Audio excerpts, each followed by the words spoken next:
product development, and it's presented by Richard Treitel. Go ahead, click to the next slide, Lori. ISBM was founded in 1982 as a collection of leading academics from institutions around the globe, and they partnered with a few B2B companies at that time because we all recognized that there was very little B2B market research being done. Today, we're about 40 member firms that learn from each other and from the 29 academic fellows that we've named since that time, and a whole lot of B2B instructors and partners that teach courses and present with us, including Richard. Next slide. Today, you're going to be hearing from Richard Treitel. He's there on the left, and you're listening to the disembodied voice of Lynn Yanyo, the Executive Director of ISBM. I'm so glad you're here. In 2 more weeks, I'll get to get my hair done again, and you might all see me. Next slide. So let's talk about how you interact with us while you're on this webinar. So if you haven't been in Zoom yet, oh my goodness, where have you been over the last few months? But here we are. And in this format, in the webinar format, you'll be able to ask questions through the Q&A notch there. So click on the Q&A and you can type your questions in. So we don't have any audio for this.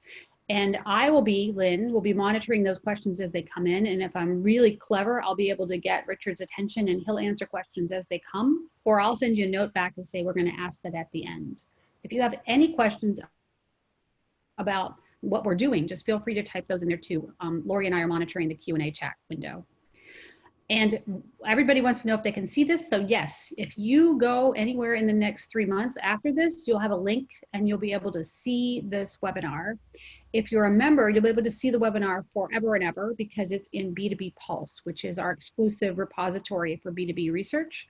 And if you're not a member, well, you'll have to talk to me and see if you can wheedle that out of me after 3 months. But either way, you'll be able to see it. And if you're a member company and you haven't been in Pulse, please go there and register. Or if you have questions, just contact Lori or Lynn. You'll see our names at the end. Here's our leadership team. I'm Lynn Yanyo. You probably met Rand Mendez. He's our membership director. Becky Williams has been creating our curriculum and recreating our curriculum over the last several months. So everything that we had that was a physical course where you went to it is now online, and we're offering those. I hope you'll check those out. Stefan is on the research side, and then Lori didn't want to be talked about, so she clicked over that. We have a whole bunch of fellows, some people that are the names in B2B research. Abby Griffin, the inventor of Voice of the Customer, for example, they're all on our roster and there to help you. We also have a whole collection of, next slide, Lori, member firms, and here's just a smattering of their logos just to see who those firms are. And then the next slide. Upcoming events. So I want to remind you that we've been hosting a town hall almost every week. We're now going to every other week, and the next one is June 3rd, where we're going to have folks talking about the agency-client relationship and how that's changing in the current environment. And then we will have another one on June 17, which is the building rapport without face-to-face, right? Okay, and then today we have our webinar. So let's talk about those courses that I just mentioned we completely redid. So these courses are now multiple days, a few hours per day with some things in between in terms of doing research. They're also priced differently. And of course, you physically don't have to go anywhere. We have Creating Competitive Advantage with High Value Solutions and VOC in the Age of COV. And those two are now in August or September. We're rescheduling them. We had them coming up in the next 2 weeks, but that was just too early for most people to take advantage of. Value in Use Pricing by Joanne Smith is really competitive. You want to get in on that one if you want to. She's got signups going great. And Liam Fay is doing competitor analysis, and Bob Cooper, the inventor of StageGate, is going to be talking about changes in that and to win a new products in this current environment as well. So please feel free to go to isbm.com and you can see those and sign up. Next one. Oh, that's the end of that. So now we're going to put slides up for Richard, and I'm going to introduce him. So I've known Richard for so long I don't even want to say, but the unit of measure is in decades. And Richard has helped me out with things that I have done when I've needed to do market research. And he has this really positive statement about B2B market research best practices. But you know, the flip side of best practices is we all learn from our mistakes. So these are all things we should be very cautious about as we choose to do our market research and how it gets done, because there are some things to step into that you want to avoid, right? And so Richard has done, I don't know, 400 or so presentations and research projects for people, and he's been doing this for a very, very long time. And he's very clever about getting people who might not ever answer the question to answer questions on your behalf, which I found very valuable. So I'm going to turn it over to Richard, who you'll be able to watch this whole time. Feel free to readjust your Zoom screen to see more of Richard and less of his slides, or however you like, and feel free to play around with that. And then I'm going to pass it over to you, Richard. I'll be on mute unless I have a question. Great, thank you very much, Lynn. And I'd like to wish, depending which time zone you're in, either a good morning or a good afternoon to everyone here who's attending the webinar. Laurie, let's move over to the next PowerPoint. Thank you very much. Here's our table of contents. We're going to start by defining market research, because we're going to talk about best practices when it comes to efficient product development and market research's role in that. We need to define market research. So we'll spend a moment on that. We'll spend a moment talking about market research and specifically its role in new product development. We'll spend a slightly longer moment on market research and its role in why new products fail or succeed. And then we'll spend the bulk of this particular webinar on errors in B2B market research and how to avoid them. And that's what I propose spending most of our time on. Let's start, though, with a fairly quick one. Thank you, Laurie. Appreciate that, on the definition of market research. Now, what I should share with you straight off is, before developing this webinar, I went to look online to try to find a definition of market research. And there are an immense number of definitions out there. The trouble is that from our perspective, most of them are inadequate. And the reason is not because they're badly drafted or badly written. It's because most of them are consumer oriented. Most of the definitions out there online assume that we're B2C people. And when it comes down to looking for a definition that's suitable for us in the B2B world, there is a lot smaller palette of choices. The best one that I could find is this classic one from the American Marketing Association. Now, I'm not going to submit you to my reading this PowerPoint. That would be a cruel and unusual punishment. But rather, I'm going to do is as follows. This definition has its pluses and minuses.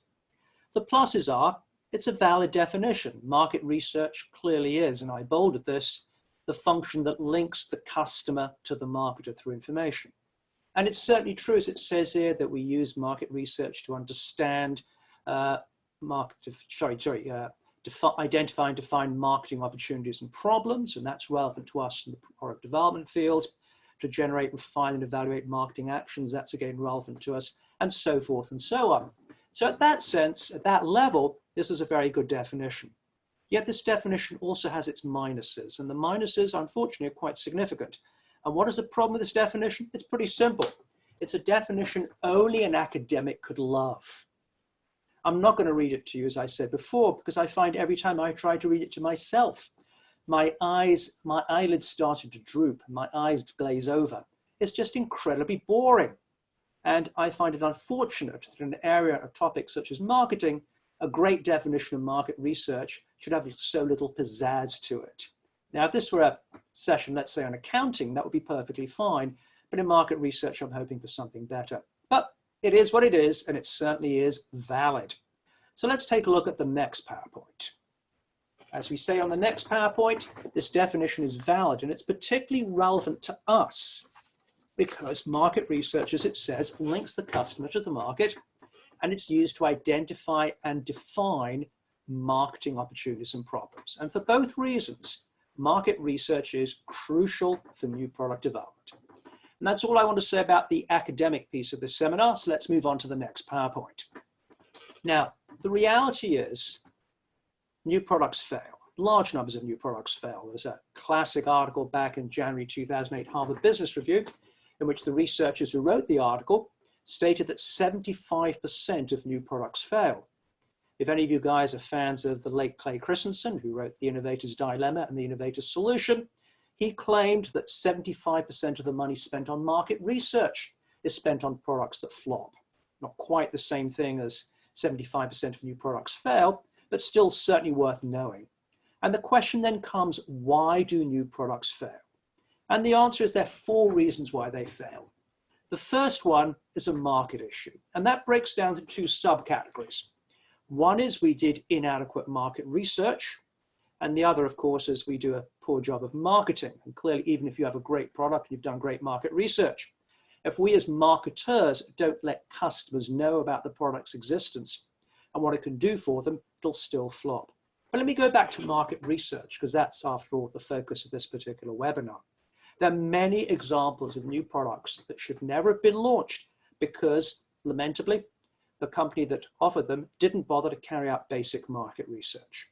Let me give you an example here from Google and the sad story of Google Radio. Now, Google Radio, despite the name, is not an attempt by Google to compete with Spotify or what have you. Rather, Google Radio is trying to deal with a very simple but powerful problem. Most people, when they listen to radio, do so while driving. And you've got a variety of different channels that are offered to you for free. So how do the radio networks make money? And the answer, of course, is they embed advertisements into the music, whatever else it is you happen to be listening to. And that's fine. The problem is the process of buying the advertising is a bit of a dark art. Media buyers from media buying agencies or from advertising agencies contact the radio network by phone or by email. And they basically say, look, I've got an advertiser who wants to buy the following number of people, the following geographics and the following demographics. How much will it cost? There's some negotiation online or by phone, but in essence, the media buying agency is at a disadvantage because they know how much they have paid for similar similar advertising. They don't know how much other agencies are paying. And this gives the radio networks an advantage. And whenever that happens in that kind of non-transparent market, you tend to see higher prices than you might get otherwise in a transparent market. But again, you sometimes find the media buyer says that's too expensive and the sponsor decides to spend the money someplace else. And that's fine. Now, Google's idea, and it seemed like a good idea at the time, was to set up an auction market whereby the radio networks could auction unsold spot advertising on radio. And they thought this would be great. This way, the radio networks would generate more money because whatever money they got be more than the zero they're getting from unsold advertising. And equally, it'd be great from the perspective of the media buyers because they'd look like heroes because they could buy advertising at a lower cost. The trouble is Google was so convinced this idea would succeed, they didn't bother to carry out any market research at all. And they blew through $100 million as a result. It so happened, had they carried out the market research, that have found out that Google Radio is of no interest either to media buyers, nor for that matter, to the radio networks. From the radio networks, there are two problems with Google's idea. Firstly, it means that media buyers would know how much advertising should actually cost, which would lower their margins.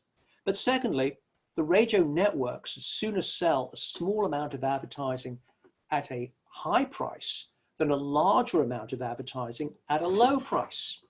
Because what happens if they have too much advertising? The people who are listening to the radio will simply switch channels to something else, and then they get no listeners, and shortly after that, no money at all. The media buyers weren't interested. The media buyers are recompensed for getting the buy done as quickly as possible. If they have to keep going back and back on an auction process and then do it for each individual ad, it would take forever. And this is no interest to them either. Well, if Google Radio is of no interest to the radio networks and no interest to media buyers, it was of no interest to anyone, and it flopped. Now, the only thing I can say in Google's failure is while it costs them $100 million, from Google's perspective, $100 million is not real money. It's pocket change. They can probably find that much at Google buried under the couch. So from their perspective, it was no big deal. But me, I'm old-fashioned. To me, $100 million still seems like real money. And I can't help thinking Google could have saved most of that $100 million had they carried out market research. So market research can clearly kill new products. Technology, I think we're all familiar with the fact that inadequacies when it comes to technology can doom a new product. I could definitely talk about that, but since that would be off topic and ISBM's only given me an hour to play with, we'll save that for another time. Operations. I'm using a very broad definition of operations here. That means anything other than marketing and market research and anything other than technology, i.e. engineering, R&D, etc. So that means anything from IT to manufacturing to supply chain to quality assurance, you name it, all the other functions we need to run a business. And the reality is inadequate quality assurance will doom a new product. So will manufacturing problems. So will supply chain issues. So will any of the various other areas. Again, could talk more about that. We could easily spend an hour on that topic alone, but we'll have to save that for another occasion. And lastly, finance. Even if we have a new product for which there clearly is a market, a large market, and we do a great job of marketing and the technology works really well and operationally we can deliver, if we can't make money off it and we're in the for-profit sector, we've got a problem, an insuperable problem. And in the end, if we fail on that one, then the product will fail. And so, ladies and gentlemen, that's a quick run through why new products fail. Now let's move over to the next PowerPoint and focus a little more deeply at market research itself. What I've developed here is a mnemonic, surf and turf, the classic restaurant combination, if you like, which I use to define the 12 reasons or 12 errors in B2B market research, why new products fail due to market research related causes and how to avoid them. And that is what I propose spending the rest of this webinar on. So let's take a look at the next PowerPoint and start with the very first one, which is going to be not surveying the real decision makers. Unfortunately, all too often, I've seen valiant market research efforts that fail because the company that carried out the market research failed to identify the real decision makers. Now, in a B2C world, that's much less of a problem because there aren't that many people you have to worry about to determine who's a decision maker, who's an influencer, and who's not relevant if you're surveying individual consumers. In the B2B world, as we all know, this is a real challenge. It is not always easy to identify who the decision makers are, who the influencers are, and who, frankly, is less relevant from the point of view of deciding whether or not the company is going to buy our new product. And there are many great companies that have fallen into that trap. And the example I'd like to share with you comes from 3M. Now, my purpose in sharing this example is not to suggest that 3M is inadequate when it comes to market research, but rather to suggest that even 3M, well managed though it is, can make this kind of blooper. In this particular case, I'm going to talk about surgical gowns. 3M, until recently, has a unit that makes disposable surgical gowns, and that's fine. It's a fine market. And what 3M realized is that there's a little problem with surgical gowns, and they found this out from market research. What they found when surveying surgeons and anesthesiologists and nurses and so forth is the problem with surgical gowns is they work too well. Surgical gowns are designed to prevent anything from crossing through the barrier. And that, of course, ensures that a patient who's cut open on an operating table, when the skin's cut open, they're very vulnerable to infection, won't be infected by the surgeon or the nurse or the anesthesiologist or anyone else in the operating theatre, but equally it protects the medical staff from being infected by the patient. And so it's of value to everyone in an operating room. The problem is it works so well, it doesn't let anything through, including water vapor. And as a result, in the course of a long procedure, particularly under the hot lights, sweat starts to build up inside the surgical gown. Now, I'm not suggesting a patient has ever died because a surgeon had sweaty armpits, but it does become physically uncomfortable. And what 3M realized is it could make surgical gowns out of a Gore-Tex-like material that would be impermeable to everything except for water vapor. Now, this material will be significantly more expensive, and as a result, to make money, they'd have to double the price of the surgical gowns. And so before setting up a manufacturing line, 3M very reasonably thought it would carry out market research. And it surveyed surgeons and nurses across the country. The results were clear. In fact, they were overwhelming. Surgeons and nurses loved the idea of these new breathable surgical gowns, and they couldn't wait for them. And so 3M set up the manufacturing line. Only to discover when they launched the product, it flopped dismally. No one was buying them. And of course, the reason was quite simple. 3M had surveyed influencers. They hadn't surveyed the decision makers. Because the decision makers when it comes to surgical gowns are not surgeons and it's not nurses. It is, of course, the hospital administrators. And they saw no reason to pay twice the price when the current surgical gowns worked just fine. 3M did its best. They tried in that case to persuade the health insurers, persuade more for the breathable surgical gowns. But the health insurers had no more interest in paying more for the surgical gowns than the hospital administrators did. And 3M was forced to close down the manufacturing line and remained at the surgical gowns. It's not the only example I can share with you. There are many more, but again, make sure you've identified the real decision makers. Our next issue is going to be forgetting that customers unintentionally lie. I'm not saying deliberately lie, although I suppose that could happen, but unintentionally lie. And there are a number of reasons why customers unintentionally lie. The first reason is sometimes customers can't articulate what they think or do. And so, for example, JCB is a large UK-based manufacturer of construction equipment, backhoes in particular, but other equipment as well. And one of the things that JCB has found is that if you ask people who use a backhoe or any other equipment, what they go through step by step in using the backhoe, people can't articulate that. People just operate a backhoe on autopilot. And the same thing's true, of course, if I'm, say, developing a pivot table in Excel. I do it. I don't think about how I do it step by step. I just do it on autopilot. I've done it often enough, it flows automatically. And I'm sure the same thing is true for all of you as well. And so that is a challenge for market researchers. Sometimes customers don't know the steps they go through, what they think while they're doing it. But other times, more fundamentally, customers can know that, but they don't know what they want. They think they know what they want, but they're mistaken. And a great example of that, ladies and gentlemen, comes from StubHub. 2013, 7 years ago, StubHub carried out some market research.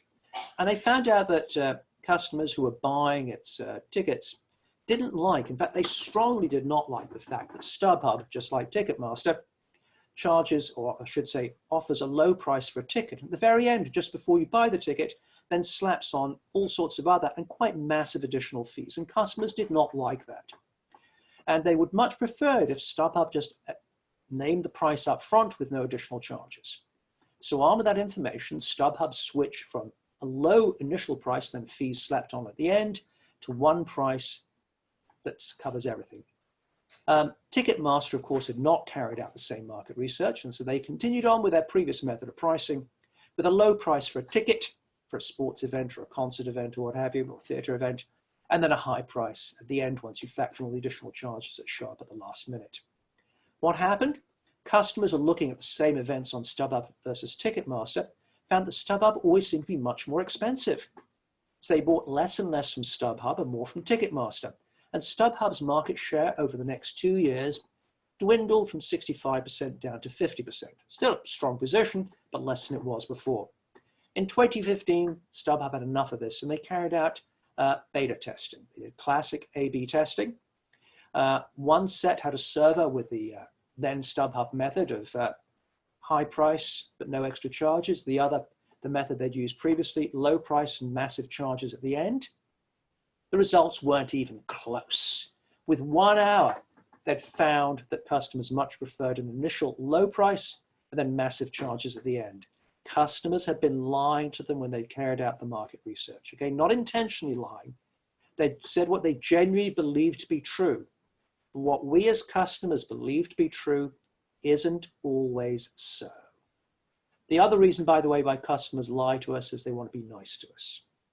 One of the things we all learn at a young age is to be nice with other kids and play nicely with other kids in the sandbox.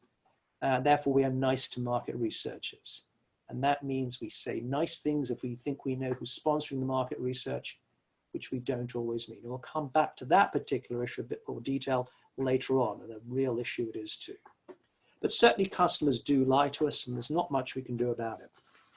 The next one, actually there is, what we can do about it is A/B testing. What can we remember? Importance is rarely important. What do I mean by that? We very often in market research will carry out qualitative market research to find out what variables matter to customers when they're buying or using a product.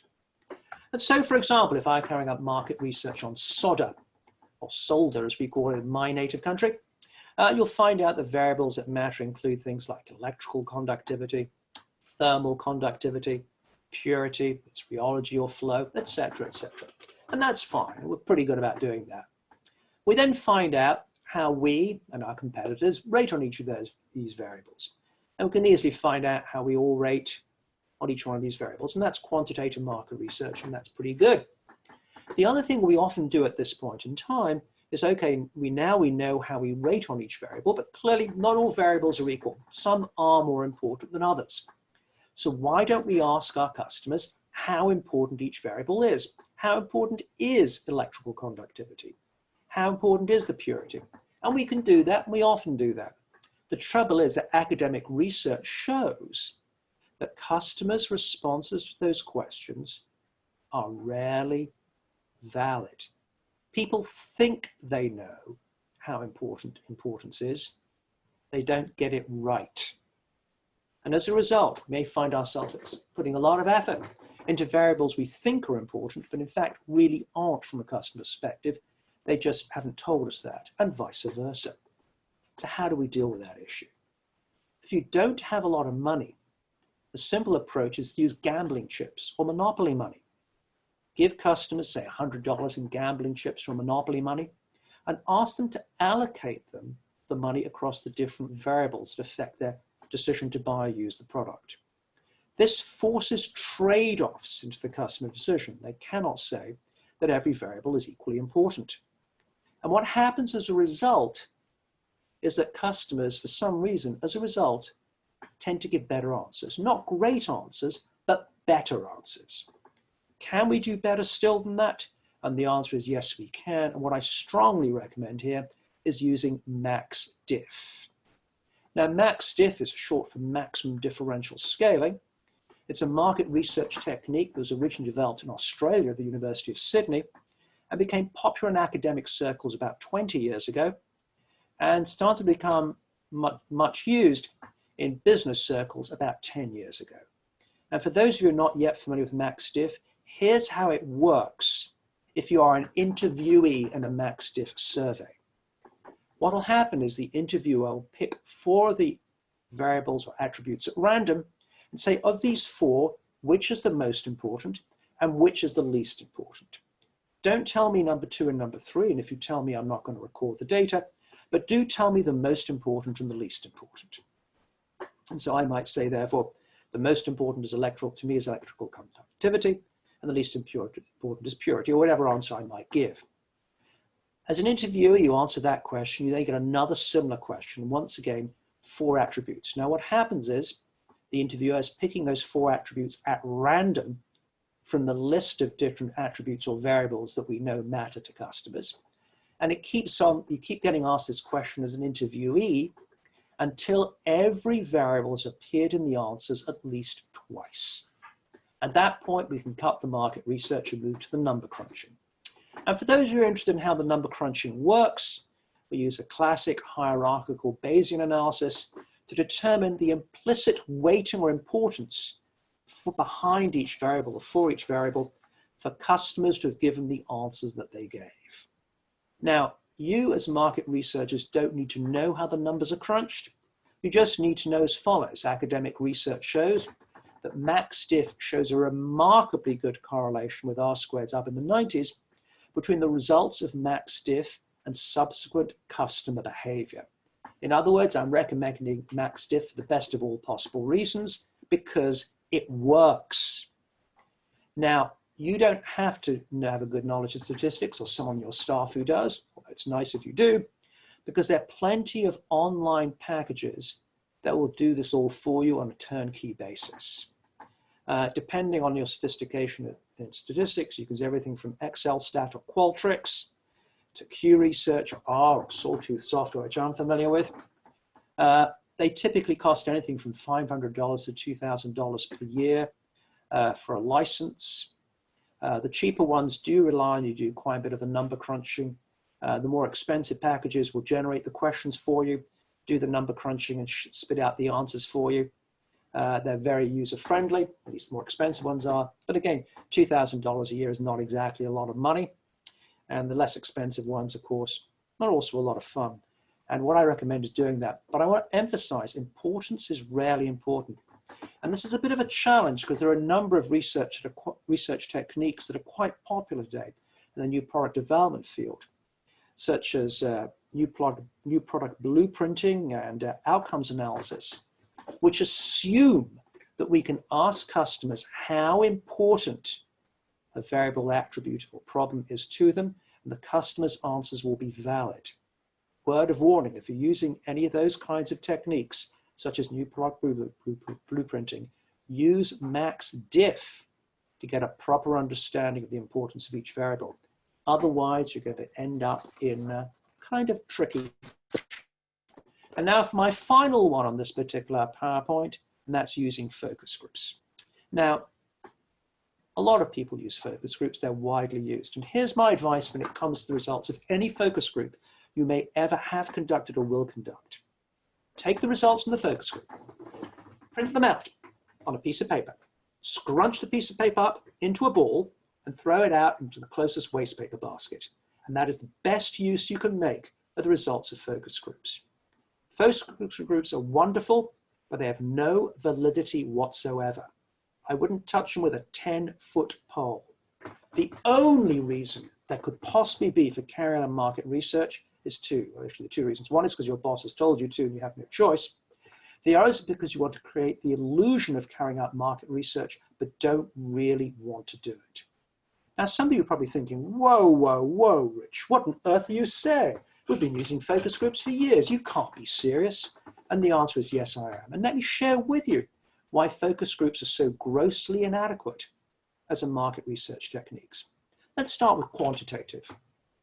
We all know, and we're all taught in business school way back when, is you cannot use focus groups for quantitative research.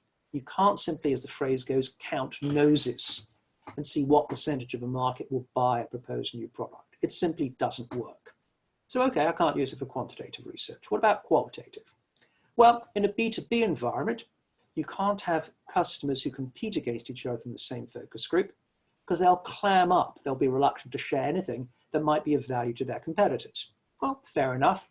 I either won't ask questions that might cause them to clam up, or I'll make sure the people in the group don't directly compete against each other.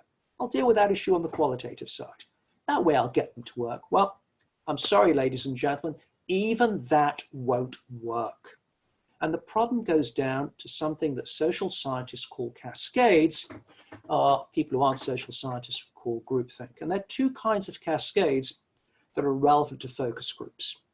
One is informational cascades, and the other is reputational cascades.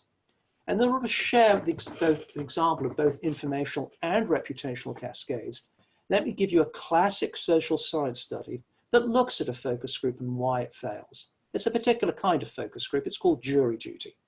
And jury duty is, in the end, a form of focus group, which are trying not to develop new products. Instead, we're trying to find out, is someone guilty or innocent for crime? And that's perfectly fine, a perfectly good thing to do. And in this particular case, it happens to be a pretty serious case. It was a murder case. The researchers were allowed to interview the jurors individually, one-on-one, after they'd heard all the evidence and the arguments in the courtroom, but before they went into the jury room. Now, juror number one was convinced the defendant was guilty.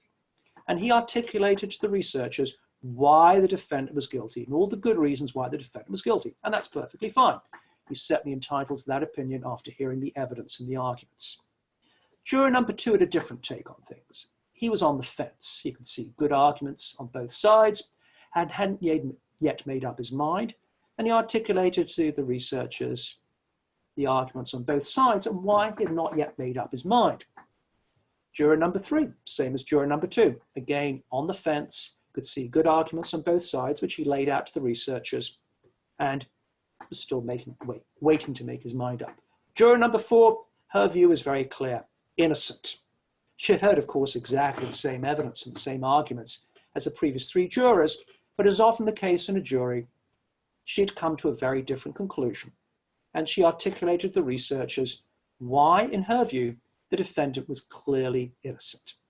Now, all the jurors walk into the jury room. Juror number one spoke first and said guilty and articulated why the defendant was guilty. And he laid out the same arguments had done to the researchers in terms of why the defendant was clearly guilty. Now for juror number two. Juror number two at this stage has heard only one fellow juror speak. And that juror had stated guilty and articulated a case why the defendant was guilty. And when that happens, there's something called an informational cascade. If we haven't made our mind up, as we hear more information, it can cause us to move off the fence and come down on one side in favor of the arguments made by the person who spoke first. In other words, the person who speaks first in a focus group or jury duty has an outsized influence on everyone else. And that's an informational cascade. A reputational cascade, as I said earlier on, we all learn at a very young age to play nicely with other kids, not to hurt other kids' feelings. And we continue doing this as adults. And this is, of course, a very good thing. It leads to a much more harmonious and happier society. But boy, does it mess up focus groups. Because whenever someone else speaks first, we wish to agree with them, or at the worst, not disagree. People who disagree with other people in group meetings are said to be difficult to work with, or worse still, not a team player. And that, of course, is the kiss of death in most environments. And so whether it's an informational cascade or a reputational cascade, juror number 2 got off the fence and said guilty and restated the arguments made by juror number 1. Now for juror number 3. Juror number 3 has now heard 2 jurors speak, and both of them said guilty and stated the same reasons why the defendant was guilty. What did juror number 3 say? Guilty. And he re-articulated or restated the arguments made by the first 2 jurors. Now for the interesting one, in my opinion, and that's juror number 4. Remember, juror number 4 has gone into the room convinced the defendant was guilty. Sorry, innocent, my apologies. But she'd heard 3 jurors say guilty and articulate the same arguments why the defendant was guilty. What did juror number 4 say? Guilty. And she restated the arguments made by the first 3. Now, this were a webinar on the criminal justice system. There's doubtless a great deal we could talk about. This is a webinar on market research and its relation to product development. And I'm afraid to say this really does condemn focus groups. Now, I know every moderator I've ever met claims that statement, what you've told me is true, Rich, but I am the one moderator who can deal with that issue. Every moderator who says that is lying. There's nothing that could be done about this because this is fundamental to human nature. We're social animals, and as a result, focus groups do not work, period. There are many techniques we can use. For example, we can interview people one-on-one, and that works just fine. But don't, for heaven's sake, use focus groups. Okay, let's take a look now at the next PowerPoint and see what we've got over there. Not applying enough interpretation and creativity to the results. What I want to say is as follows. Customers can tell us as market research the problems they're running into, the difficulties they're facing, challenges, whatever word you want to use. They can't always give us the solution that we should be using. It's up to us as marketers, as business executives, say, okay, this is a problem that customers have. What is the appropriate solution? And a good example of this comes from a company I've done a number of projects for, and that's Pratt & Whitney. Pratt & Whitney, based up in East Hartford, Connecticut, of course, is a major manufacturer of airplane engines. And one of the things they found out from market research is that the airlines were complaining over the course of an airplane engine's lifetime, toxic black sludge starts to develop on the inside of the airplane engine. It's caused by partially burnt jet fuel. And as that sludge gets thicker and thicker, the airplane engine becomes less and less fuel efficient, which the airlines don't like, and it runs hotter, which speeds up the time for the next time the airplane engine has to be taken out for service, which Pratt & Whitney doesn't like. And this it's clear from their research, was a real challenge for the airlines. What the airlines had done historically was simply use a fire hose and spray water into the jet engine and watch a mixture of water and toxic sludge, in other words, polluted water, come out onto the airplane tarmac and leak into the groundwater by the airport. The trouble is that people who live near airports didn't like this very much because it polluted the groundwater, and they complained to their elected representatives. And so airport after airport in this country started to ban the practice. Now, initially, this wasn't a problem. You know, for example, JFK banned it, just use O'Hare, you get the idea. But as airport after airport banned it, this became less and less practical. Why can't you just use airports in other countries where it's still legal? Well, you could, but there are certain moral and ethical issues that come into play, which the airline executives found, shall we say, made them very uncomfortable. And so they asked, that is the problem. What they couldn't articulate was a solution because they hadn't come up with that. But fortunately for the airlines, Pratt & Whitney came out with a solution with the incredible, the amazing Echo Power truck. And what is the Echo Power truck? It's a truck that looks like a fire engine. And if you take the fire truck or fire engine over to the airplane, a hose comes out that sprays water into the engine. But at the back, something comes out that's a large sheet of metal. It's like a slide that catches the water as it comes out of the engine and funnels it into a wastewater tank. And so none of the water ends up in the tarmac or the groundwater. And then Pratt & Whitney, having cleaned the engines for an airline, can then drive away and dispose of the polluted water in an ethical and legally sensitive fashion. The Echo Power truck has been phenomenally successful. The airlines love it because it solves a real problem. But the point I want to make here is the airlines didn't come up with a solution. It was up to Pratt & Whitney to interpret the results and apply creativity to come up with a solution. And it's our challenge as marketers to interpret the results, apply creativity, and come up with a solution that works. Did Pratt & Whitney test the solution before going live? Of course they did. And that's exactly the right thing to do, beta testing. Now for the next one on my list, poor use of hunches. Now you could make an argument, and I've heard people say this to me, this pooh, you don't need market research. After all, I'm just like Steve Jobs, and he famously said, customers don't know what they want until we've shown them. And if truth be told, if any of you are as brilliant as Steve Jobs, all I can say is God bless you. And that's absolutely wonderful. You don't need to carry out market research. For the rest of us who are mere mortals, I encourage you to use hunches. And I'd like to go back to JCB once again. Anthony Bamford, who's chairman of JCB, has been quoted as saying, there has to be, sorry, my apologies. I think market research has some value, but not total value. There has to be some room for hunches on products from which you then do market research. And I think that's true. Sometimes we have to use our creativity to come up with hunches and then see if they actually work. And a great example of this comes from Camelback. Now, many of you are probably familiar with Camelback. They make backpacks that contain water and you can then use while bicycling or hiking or whatever else you wish to do. But I'm going to talk about their use in the military. It was invented, Camelback was invented by Michael Eaton, who was an avid cyclist. But at some point he hired his SVP of sales and marketing, a general called Chuck Hunter. And Chuck Hunter had a couple of friends who were Navy SEALs.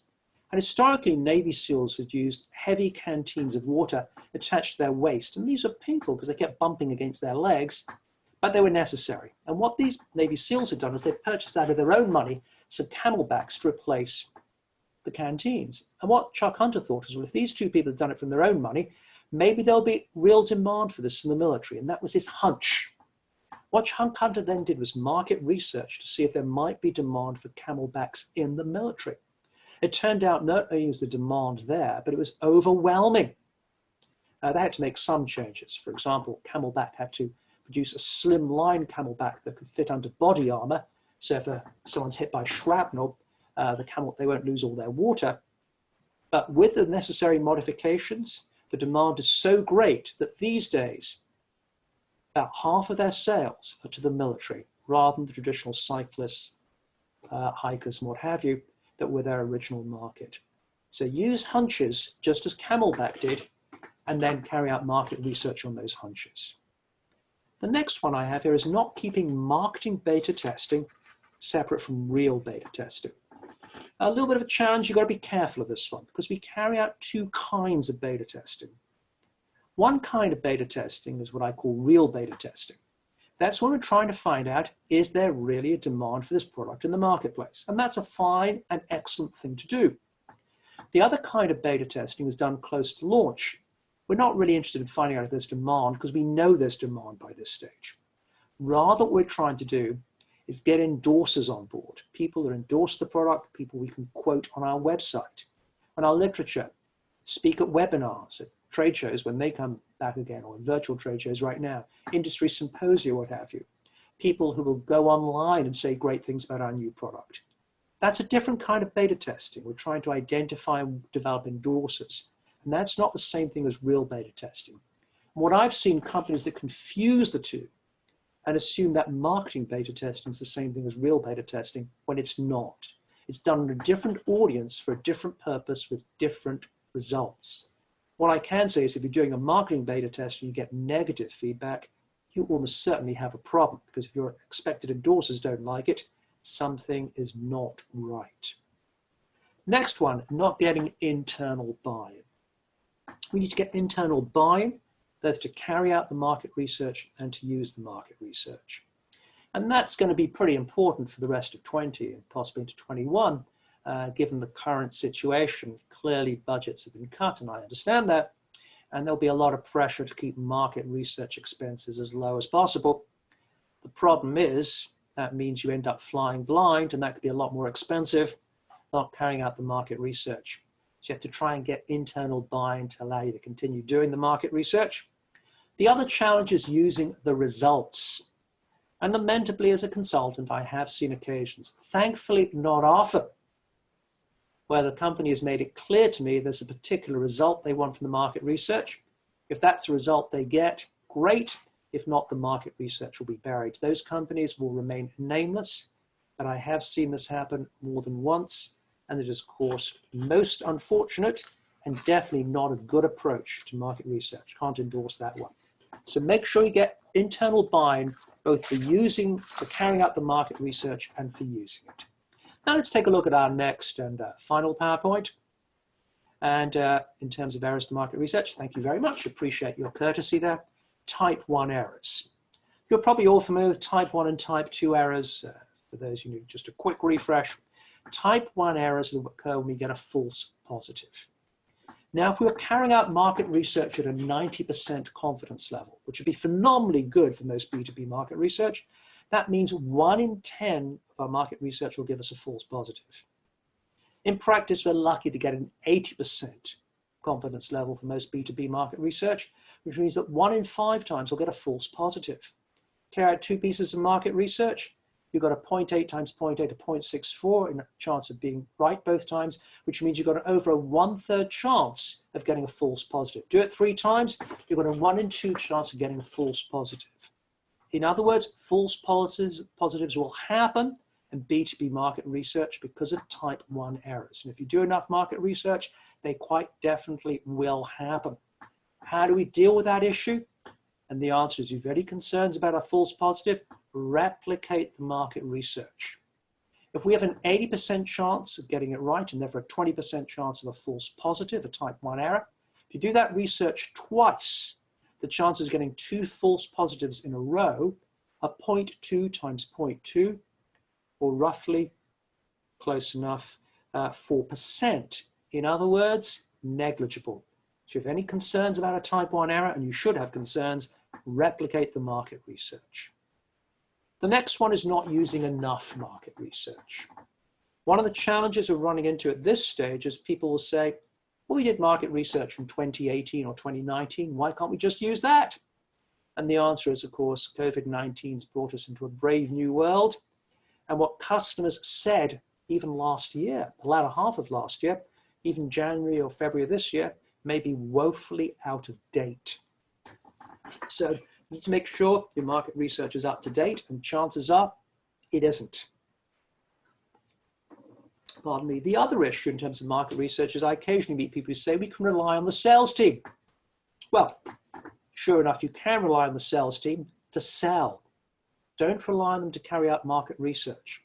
That's not what they're trained to do, and it's not what they're expected to do. And typically, salespeople are just not that good at it. Great at selling, just not that good at market research.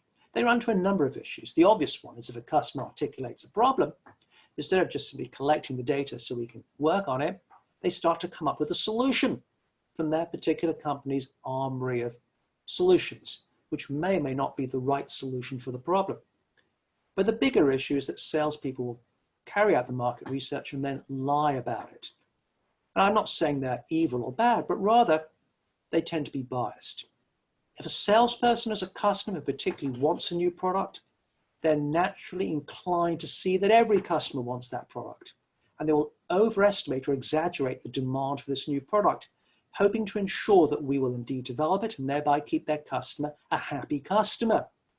Equally, if they don't have any customers who want the product and they think you're setting quota levels, they will underestimate the demand for the product. Either way, they will fudge.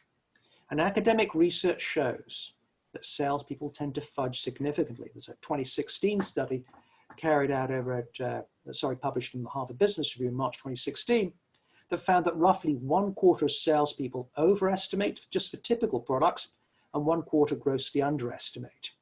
It'll be even worse for new products for all the reasons that I've stated. So don't rely on the salespeople to do the market research.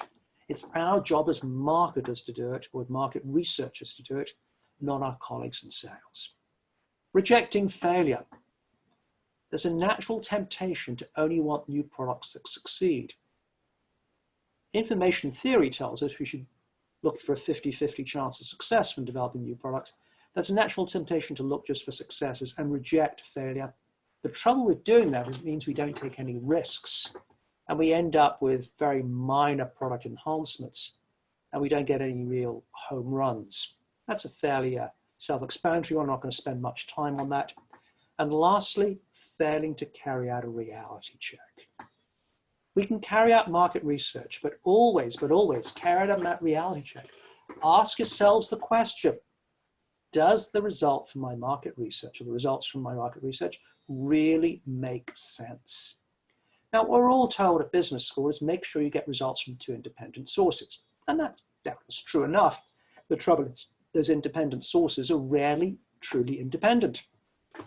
When I got my MBA from Columbia Business School, and I had a professor there called John Farley, and he told me a story I've never forgotten about market research and failing to run a reality check that I'd like to share with you now. He was researching a market, and he was called up by phone by a reporter from the Wall Street Journal who was writing an article about the market and knew that John Farley was researching it.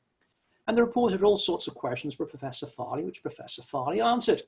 And then the reporter asked Professor Farley a question he did not know the answer to, which was, how fast is the market growing?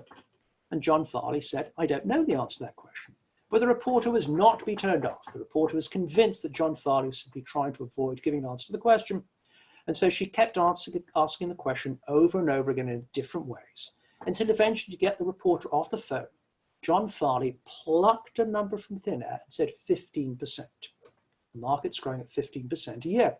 At that point, the reporter had an answer to a question, and that was the end of the interview, and John Farley could get back to his work. A little while later, he saw an interview of himself in the Wall Street Journal, in which he stated in the interview, the market was growing at 15% a year. And only John Farley knew that was a number he'd made up just to get a reporter off the phone. A little while later, he saw an article in a trade journal without attribution stating the market was growing at 15% a year.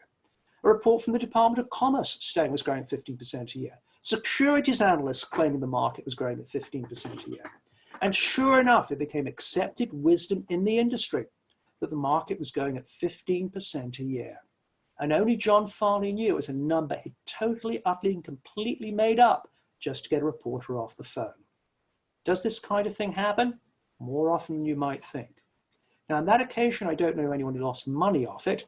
I have another example, which if time permits, I'll share with you, which caused a lot of money to be lost. But I am aware of the passage of time. So, Lynn, I should ask you whether I should halt for questions now or give that additional example. I think we'd like to hear that example, and then I'll field a couple questions. Thank you, Lynn. I appreciate your courtesy. This is a famous example. So famous there's even been a TV show documentary on HBO made about it. And this, of course, is the story of Theranos out in California. And for those of you who need a quick refresh, here's how it goes. If any of you, or whenever any of you are asked to have a blood sample taken, you're probably all familiar with the fact that they stick a needle into a vein in your arm, and they take a couple of vials of blood, sometimes more than that, but at least a couple of vials. And this causes some minor, admittedly, patient discomfort. Elizabeth Holmes, the co-founder of Theranos, along with Ian Gibbons, a biochemist, thought, wouldn't it be a great idea if we could find a way just to use a finger stick, just 2 small droplets of blood? This would cause much less patient discomfort if we could find a way just to use 2 small droplets. And so they, after 10 years of hard work, they developed a diagnostic tool called the Edison. It just used 2 droplets of blood. It was backed by no less than 23 patents. So they started their work in 2003. They finished their work 10 years later in 2013 where they launched the product. And of course, people were very interested in this product. So much so that Walgreens, or to give the full name to the company, Walgreens Boots Alliance, decided, golly gosh, we've got to get an exclusive on this. And so they went over to Elizabeth Holmes, the CEO, and offered to pay the company, Theranos, $140 million in return for the exclusive right to set up wellness centers in their drugstores across the country. And so they set up drug wellness centers in their drugstores containing the Edison.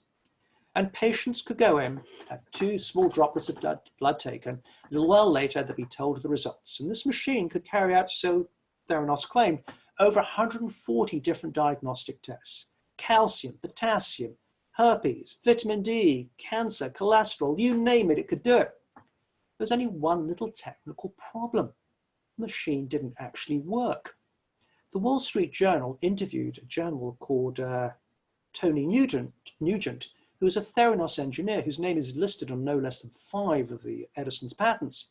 And he told the Wall Street Journal interviewer that he was really surprised that Walgreens had signed this agreement with Theranos because, and this is what the engineer said, it's still an experimental device, unquote, with an accuracy that was not to the level you'd want.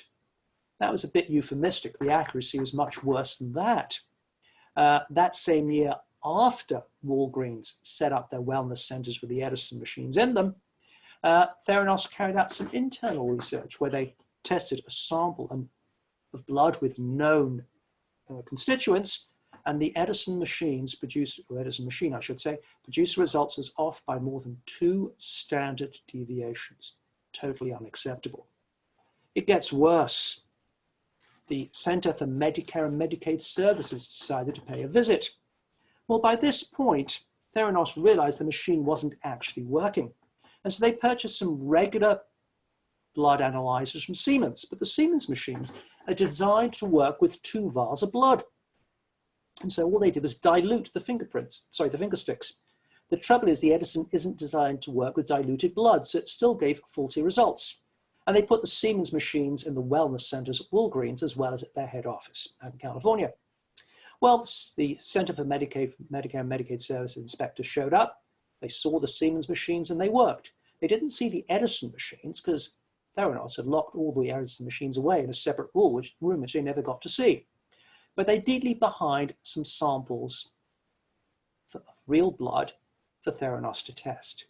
When they tested them on the Edison machines, potassium levels were so high, according to the Edison, the patients would have had to have been dead to produce the results they gave. In other words, the Edison didn't work. Now, poor Ian Gibbons kept working on this machine to try and get it to work. He kept working on it and working on it, but nothing was working. And he did something I strongly urge none of you ever to even think about doing, let alone actually commit. He got so caught up in the failure of the Edison machine to work properly that he took his own life. His widow, Rochelle, was interviewed by the Wall Street Journal, and she stated her husband took his own life, committed suicide, because nothing was working on the Edison machine. Now, please do not do that, ever. Don't even think about doing it ever. But that's what poor Ian Gibbons did. Now, news started to leak out, as you might expect, and in 2014, they had to cancel some of the results, and in 2015, all of the results produced by the Edison machines. As for poor Walgreens, they didn't even start trying to cancel their contract with Theranos and get their $140 million back till 2060. And that's a sad story for Walgreens. They never got their money back, in case you're wondering. But here's the bit about failing to carry out a reality check. In all this time, the good folks at Walgreens never once bothered to carry out a reality check. Before they signed the contract, after they signed the contract, they never bothered once to ask Theranos for a sample Edison machine so they could test it themselves and see if it actually worked. Whenever you carry out market research, wherever you're involved in product development, carry out a reality check. And ladies and gentlemen, I hope you enjoyed that example from Theranos. If you want to see more, there is a great documentary developed by HBO, which I encourage you to take a look at, as well as a great book written by a Wall Street Journal reporter, which I encourage you to read as well. Lynn, over to you. Hey, thanks so much, Richard. These were fascinating. And You know, I always have said, if you can't be a good example, at least be a good warning to others. So there's these great stories of like what not. So now that I'm terrified about going forward with my market research and knowing that I must do something now because everything has changed around me. So I need to double check and triple check what I think I know. What do you, for the B2B researcher, think is like the first couple of things that I should do as I prepare to go back out and talk to my market? First thing is very simple. You've got to get internal buy-in. Right now, if you're trying to use a budget, budget's under real pressure. Make sure you can get the budget. And that would be the first thing you have to do. You've got to get back up. Make sure you've got the time to do it. Secondly, because R&D and engineering budgets have been cut, if it's going to involve new product development, bear in mind we're going to see some slowdown in time to market in many areas. So if customers do articulate a problem, make sure that they understand it may take a little bit of time before you can actually start beta testing solutions. Once you've done that, my advice to you is definitely to identify the decision makers. A lot of customers have changed the decision makers. People have lamentably been furloughed or laid off. So the people you used to talk to may no longer be the right people to talk to. Their responsibilities may have changed. So make sure you've identified the decision makers, and that will be the next step. After that, then you can start to carry out the market research.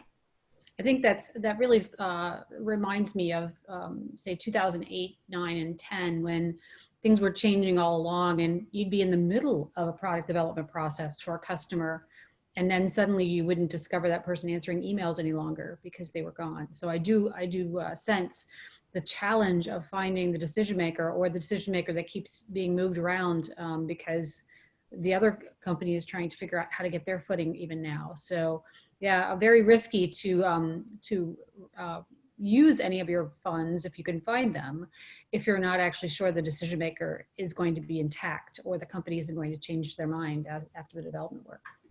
Yep, that's the caution. So, so Richard, I really appreciate everything that you've said here.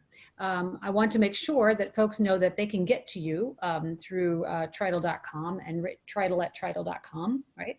If they have questions, or they can contact us at ISBM, and feel free to send us more questions. We'll send them over to Richard.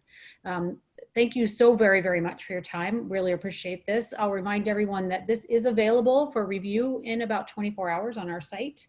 And I hope that you'll share it with others, and feel free to reach out to Richard too. Thanks so much. Thank you very much. Thank you. And you stay safe. Richard's in New York, and he's like the only person left, I think. The else is left down. Indeed, indeed. All right, everybody stay safe.